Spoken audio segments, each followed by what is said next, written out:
Shalom Bapak Ibu Saudara-saudara yang diberkati Tuhan. Selamat tahun baru 2025. Dan kita bersyukur kepada Tuhan, hari ini adalah hari kelima di tahun ini dan minggu pertama di tahun 2025. Karena itu saudara-saudara, saya mengajak kita untuk merenungkan firman Tuhan yang diambil dalam minggu ini di dalam kitab Yeremia pasalnya yang ke-31, ayatnya yang ke-7 sampai dengan ayatnya yang ke-14.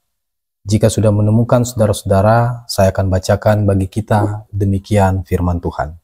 Sebab beginilah firman Tuhan, bersorak-sorailah bagi Yakub dengan sukacita, bersukarialah tentang pemimpin bangsa-bangsa, kabarkanlah, pujilah, dan katakanlah, Tuhan selamatkanlah umatmu, sisa orang Israel. Sesungguhnya aku akan membawa mereka dari tanah utara dan akan mengumpulkan mereka dari ujung-ujung bumi. Di antara mereka ada orang buta dan orang lumpuh.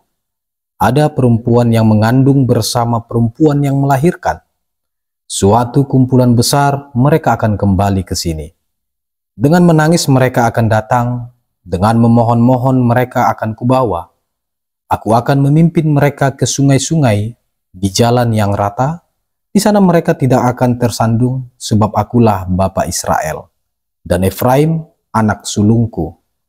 Dengarlah firman Tuhan, hai bangsa-bangsa, beritahukanlah di tanah-tanah pesisir yang jauh, katakanlah, Dia yang telah menyerahkan Israel akan mengumpulkannya kembali dan menjaganya seperti gembala terhadap kawanan dombanya. Sebab Tuhan telah membebaskan Yakub, telah menebusnya dari tangan orang yang lebih kuat daripadanya. Mereka akan datang bersorak-sorak di atas bukit Sion. Muka mereka akan berseri-seri karena kebaikan Allah, karena gandum, anggur, dan minyak, karena anak-anak kambing, domba, dan lembu. Hidup mereka akan seperti taman yang diairi. Mereka tidak akan merana lagi.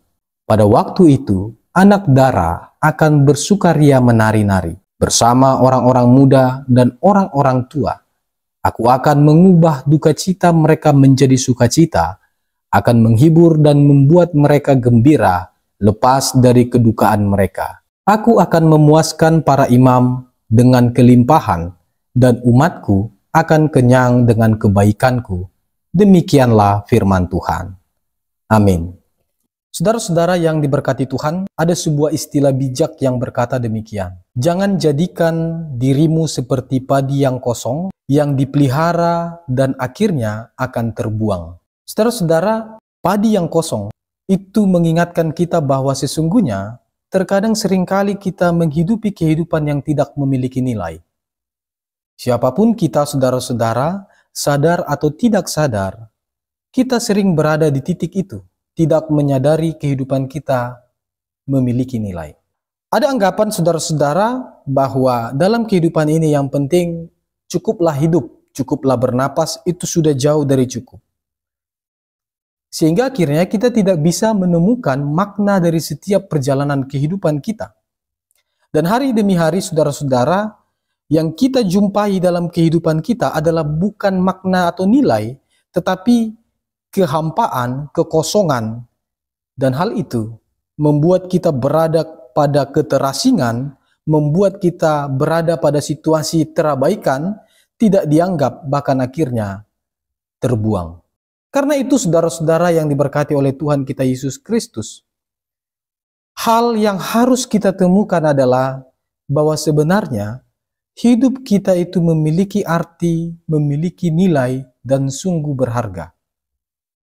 Bagaimanapun bobroknya karakter kehidupan kita, bagaimanapun hancurnya sikap dan nilai hidup kita, kita tetap memiliki nilai dan arti di hadapan Tuhan. Itulah yang kita temukan dalam bacaan kita di minggu ini, saudara-saudara. Kita tetap bernilai, kita tetap berharga di mata Tuhan, sekalipun dalam perjalanan kehidupan kita, kita kadang tidak berjalan seturut dengan kehendak Tuhan.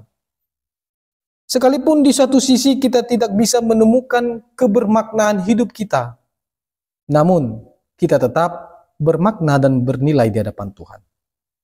Dan itulah yang dinyatakan Allah kepada umatnya bangsa Israel. Sehingga Allah memulihkan walaupun umatnya itu jauh dari kehendak Tuhan. Saudara-saudara yang dikasihi dan diberkati oleh Tuhan, ketika kesengsaraan, ketika ketidakbermaknaan hidup bangsa Israel karena dosa mereka, bagaimana firman Tuhan yang disampaikan melalui Nabi Yeremia selalu diabaikan oleh bangsa itu. Berkali-kali Allah berfirman melalui nabinya yaitu Yeremia, namun selalu ditolak. Gulungan-gulungan kitab yang disampaikan oleh Yeremia, mereka bakar dan Yeremia dihina, ditangkap hingga dipenjara. Saudara-saudara, para pemimpin ketika itu lebih sering memimpin dengan memakai kekuasaannya sendiri daripada kehendak Allah. Mereka melakukan berbagai tindak kejahatan. Demikian juga para umat. Mereka melakukan pemujaan dan penyimpangan kepada Allah.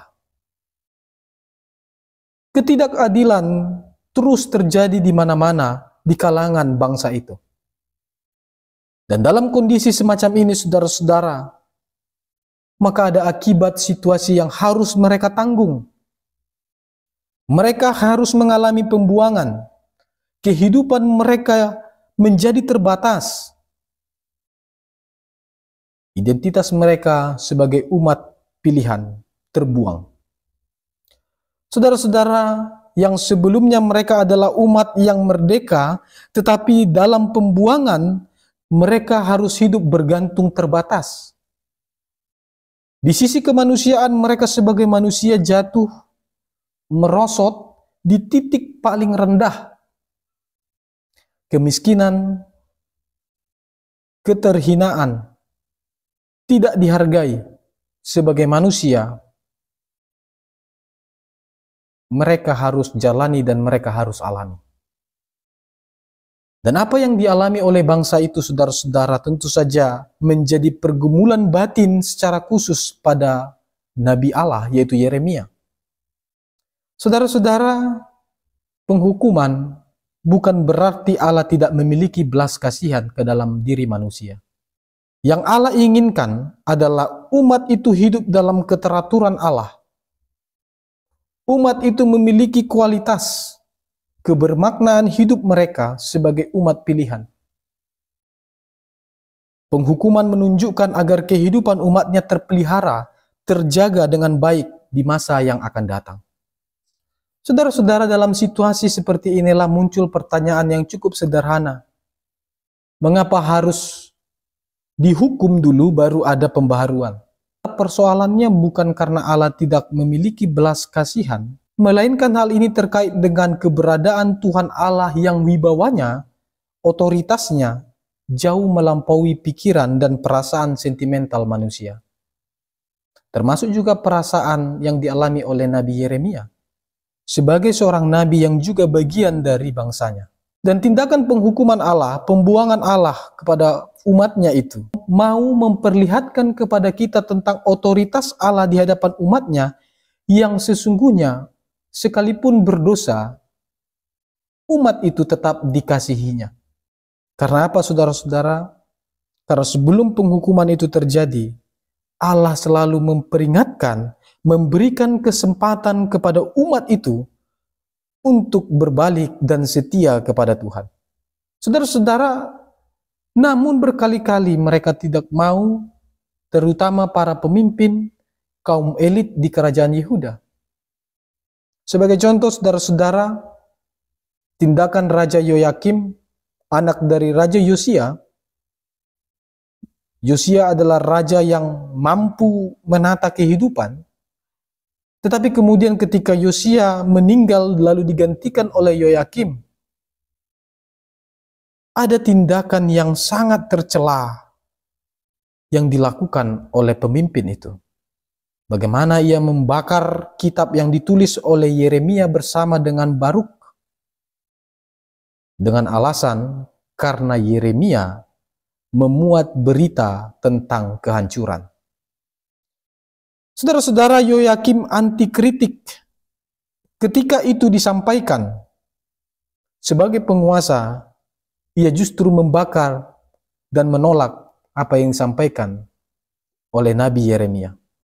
Karena itu saudara-saudara yang diberkati Tuhan, Allah bukan tidak memiliki belas kasihan. Otoritas Allah tidak pernah ditawar-tawar, saudara-saudara. Apalagi otoritas Allah kita tawar-tawar untuk keuntungan pribadi kita sendiri. Melainkan otoritasnya harus dikedepankan dan tetap ditegakkan demi umatnya itu sendiri. Supaya kehidupan umatnya tetap terpelihara, tetap teratur di masa yang akan datang. Itulah otoritas Allah yang diperkenalkan oleh Nabi Yeremia kepada bangsa itu dan juga kepada kita, saudara-saudara.